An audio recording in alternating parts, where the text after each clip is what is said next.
Hello guys! Welcome back to my channel!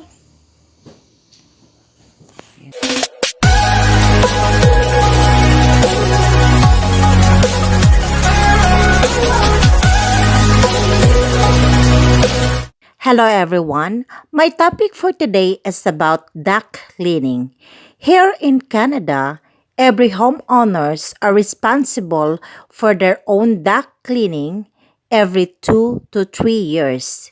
The average cost of air duct cleaning is about $300 to $500. It depends how big is your house. About me, I have my own air duct cleaning insurance that I pay every month. So every 2 years, they will come to visit my house and clean my ducts and improve the system efficiency.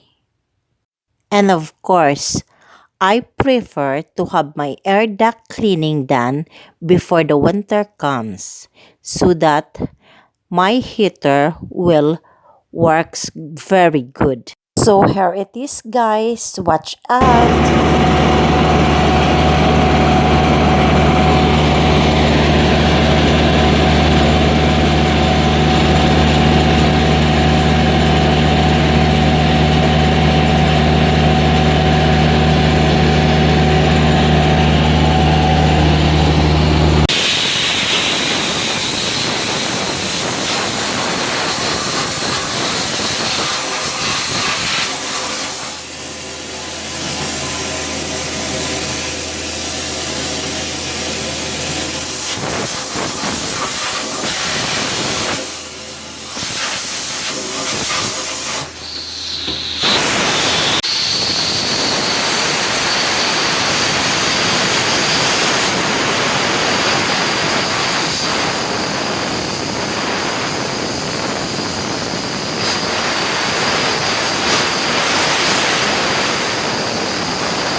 After 2 hours of cleaning my duct, it's all done.